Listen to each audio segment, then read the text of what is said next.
Alright, so Elden Ring patch 1.06 dropped a couple days ago, and while I was scrolling through the patch notes, I thought to myself, wow, that's a lot of bug fixes. I have no idea what any of it means. So I went and tested a bunch of bugs and glitches that I frequently use in my videos to see if they're still working, and in this video I'll be covering 3 useful glitches that can benefit your Elden Ring playthrough that are still working in patch 1.06. Let's get started. Now, you can see that my game is running on patch 1.06 from the bottom right corner, and I'm gonna do the glitches on a newly created character just to show that you can.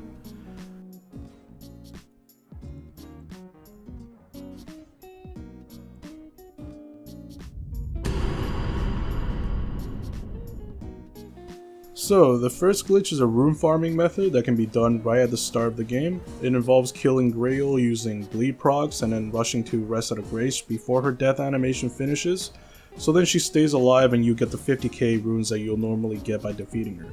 I got my trusty bleed weapon right here, let's get to it.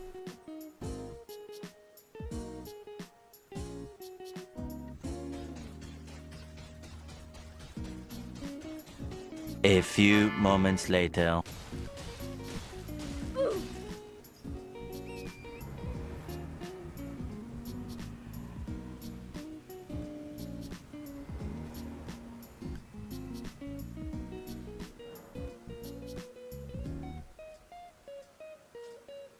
As you can see, if you rest at the grace fast enough, Greyoll stays alive and you get 50k runes. It just works.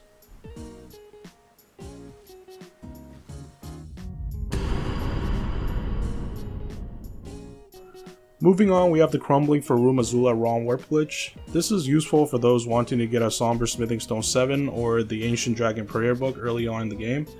Now to do this, you have to travel to the 4 belfries and use an imbued key, which you can find in a chest near the grace, to open the Crumbling Lands Waygate to a section of the Crumbling Farum Azula.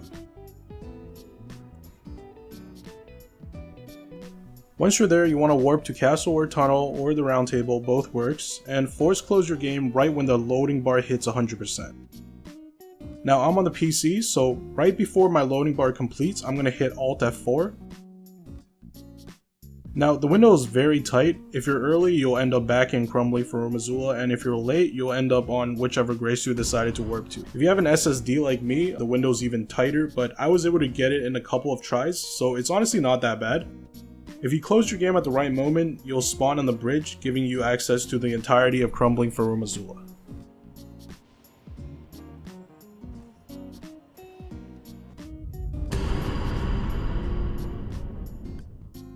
Now, the last glitch is pretty far into the game, hence why I'm not using the newly created character for it, but it shouldn't matter since this one deals with kill boxes placed around the game world. This glitch allows you to enter the Consecrated Snowfield from the Mountain of Giants without having to collect the 2 halves of the Halic Tree Medallion. Previously, the glitch worked like this. You will start at the Castle Soul Grace and make your way over to the cliff overseeing the Consecrated Snowfield.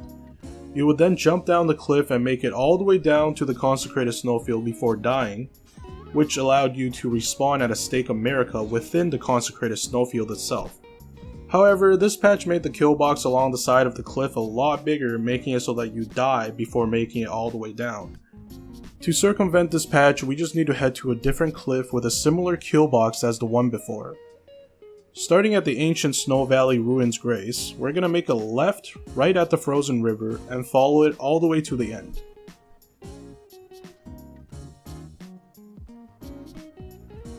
On the left side, there's a spirit spring that we'll use to jump all the way down to the Consecrated Snowfield. So position yourself in the direction I'm facing and turn your camera all the way down so that all you see is the ground. Then jump as you hit that patch of grass right in front of you, and as you're falling, jump to the left when the camera turns into death cam mode. If you do it correctly, you should land on the bottom of the cliff, and once you reload your game, you will be in this area. Now, although we are technically in the Consecrated Snowfield, this is an out of bounds area, so we will need to squeeze ourselves back into the map. To do this, you just jump onto this rock, then onto this ledge here. Carefully drop down into this divot off to the left.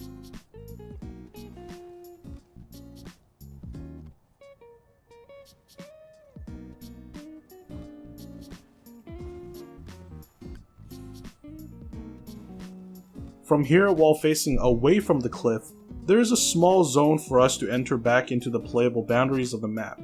Go anywhere else and you'll end up stuck. So stick as closely as you can to the wall and walk down. You may need to jump a few times to free yourself, but once you do, slide off the cliff and head right towards the way gate and you'll get teleported into the Consecrated Snowfield.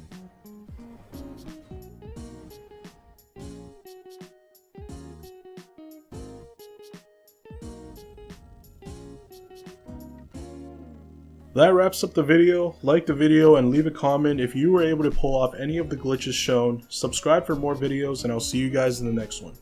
Peace.